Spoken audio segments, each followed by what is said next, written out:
नमस्कार, कप्पीज रेसिपीजमध्ये आपलं स्वागत आहे। मी आज इथे अंडा बिर्याणी केली आहे। ही अंडा बिर्याणी मी घरच्या घरी असलेल्या साहित्यापासून केलेली आहे। साधी सोपी पण छान चविष्ट अशी आहे ही बिर्याणी। त्यासाठी मी इथे 2 ते 3 मीडियम आकाराचे कांदे असे मोठे चिरून घेतलेत। एक टोमॅटो असा मोठा चिरून घेतलाय। मूठभर कोथिंबीर घेतलेली आहे। आपल्याला याचं वाटण करायचं आहे। त्यानंतर त्यामध्ये 2 हिरव्या मिरच्या टाकायच्या आहेत। 1-1.5 इंच आल्याचा तुकडा टाकायचा आहे आणि 8 ते 10 पाकळ्या लसूणच्या घालायच्या आहेत। आणि त्यानंतर त्यामध्ये मी पुदिना पावडर घालायची। ही पुदिना पावडर मी होममेड केलेली आहे। ती 1 टीस्पून घालायची आपल्याला। पावडर नसेल तर तुम्ही फ्रेश पुदिना घालू शकता। आणि त्यानंतर एक मीडियम साईजचा कांदा असा लांबट चिरून घेतलाय फोडणीसाठी। इथे 4 अंडी घेतली आहेत, उकडून घेतलीत मी। त्याला अशा 2 बाजूनी चिरा पाडून घ्यायचा, जेणेकरून आपण ते फोडणीमध्ये परतल्यावर त्यामध्ये मसाला मुरला पाहिजे। आणि आता ती अंडी बाजूला ठेवून घेऊया। हे पहा, आपलं वाटण तयार झालेलं आहे। आता हे वाटण सगळं आपल्याला लागणार नाही आहे। यातल्या अर्ध्या वाटणाचा मी रस्सा करणार आहे। त्याची सुद्धा रेसिपी मी अपलोड करेन। आणि आता आपण बिर्याणीसाठी 1 कप बासमती तांदूळ घेणार आहोत। तो तांदूळ व्यवस्थित धुवून घ्यायचे आपल्याला आणि धुवून झाल्यानंतर पाणी टाकून भिजत ठेवायचं आहे फोडणी होईपर्यंत। हे पहा, इथे मी कढईमध्ये 4 टेबलस्पून तेल घेतले। ते तेल कढल्यानंतर त्यामध्ये 1 तमालपत्र टाकणार आहोत, 4-5 मिरी घालणार आहे, 3-4 लवंग घालते, 1 वेलची घालते, हिरवी वेलची, आणि अर्धा इंच दालचिनीचा तुकडा घालते। ते परतून घेणार आहे। आणि त्यानंतर आपण ते स्लाइस केलेला कांदा त्यामध्ये टाकायचा आहे आणि तो कांदा व्यवस्थित गुलाबीसर रंगावर येईपर्यंत परतून घ्यायचा आपल्याला।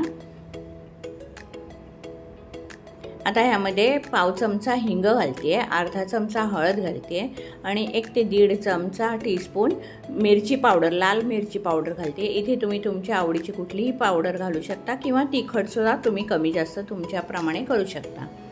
आणि त्यानंतर आता त्यामध्ये आपण जे वाटण करून घेतलं आहे त्यातलं अर्धं वाटण घालायचं आहे त्या फोडणीमध्ये आणि त्याला तेल सुटेपर्यंत आपण व्यवस्थित परतवून घ्यायचे। हे जे मी वाटण केलं आहे, हिरवं वाटण, ते वाटण त्या वाटणामध्ये आपण कुठलीही भाजी करू शकतो। बटाट्याची भाजी करू शकतो, मशरूम किंवा काजूसुद्धा करू शकतो। आणि ह्याच वाटणामध्ये मी चिकनसुद्धा तुम्हाला करून दाखवणार आहे। हे पहा, वाटणाला आता तेल सुटलेले आहे। आता आपण त्यामध्ये जी उकडून चिरून घेतली होती अंडी ती घालायची आणि व्यवस्थित परतवून घ्यायचे। त्या अंड्यामध्ये ते वाटण आहे ते मुरलं पाहिजे। आणि हे परतता त्या वाटणातलं पाणी थोडं कमी होतं आणि त्यानंतर तो मसाला खाली जळण्याची शक्यता असते, म्हणून असं आपण थोडं पाणी घालून पुन्हा परतवून घ्यायचे। अशा प्रकारे अजून एकदा आपण पाणी घालून व्यवस्थित परतवून घ्यायचे। ही बिर्याणी तुम्ही डिनरसाठी सुद्धा करू शकता, शिवाय लंचसाठी सुद्धा करू शकता। दोन्ही वेळेला तुम्ही ही बिर्याणी खाऊ शकता। हे पहा, अंडी इथे आपली व्यवस्थित परतून झाली आहेत। आता आपण त्या मसाल्यामधून अंडी काढून घ्यायची आहेत बाजूला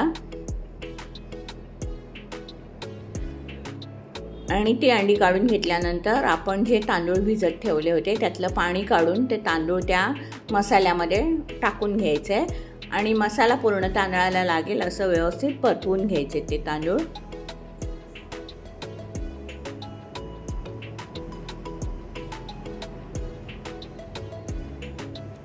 तांदूळ परतवून झाल्यानंतर तांदळाच्या दुप्पट पाणी मी उकळून घेतले। ते उकळलेलं पाणी त्यामध्ये घालून घेते आणि पुन्हा ढवळून घेते।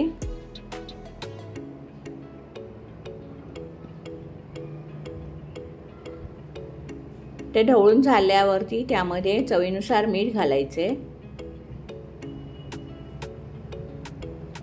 आणि 1 टीस्पून मी इथे कोकणी मसाला घातलाय। तुम्ही ह्यामध्ये गरम मसाला किंवा बिर्याणी मसाला सुद्धा घालू शकता। आणि आता आपण हा भात होईपर्यंत झाकून ठेवायचे। मध्ये मध्ये मी भात चेकसुद्धा केलेला आहे। आता झाकण उघडून बघूया। भातातलं पाणी पूर्ण आटलेलं आहे। आता फक्त हा भात दमायचा आहे। ह्या स्टेजला आपण काय करायचं आहे, भात थोडासा परतवून घ्यायचा आहे। परतून घेतल्यानंतर भात तळाला लागू नये ह्यासाठी आपण भाताच्या भांड्याखाली तवा ठेवून घेणार आहोत। आपल्याला भात दमायला ठेवायचे आहे, त्यावेळेला आपण ही अंडी त्या भातावरती व्यवस्थित सेट करून ठेवायची आहे आणि भात दमेपर्यंत आपण त्याच्यावरती झाकण घालून ठेवायचे आहे। थोड्या वेळाने बघा आपला भात खूप छान दमला आहे आणि अजून थोडासा दमायचा आहे. त्याच्या आधी आपण कोथिंबीर टाकूया त्यावरती बारीक चिरलेली आणि 2 मिनिटासाठी आपण झाकण घालून ठेवून देऊया. थोड्याने पहा आपली अंडा बिर्याणी तयार झालेली आहे. हे पहा झाकण उघडल्यानंतर इतका मस्त सुगंध आला ना बिर्याणीचा, खूप छान सुगंध आला आणि बिर्याणी सुद्धा मस्त मोकळी छान झालेली आहे. अशी घरच्या साहित्यापासून, घरी असलेल्या साहित्यापासून आपली झटपट बिर्याणी होत असेल तर कोणाला आवडणार नाही. तुम्हाला जर ही रेसिपी आवडली असेल तर रेसिपीला लाईक करा आणि जास्तीत जास्त शेअर करा.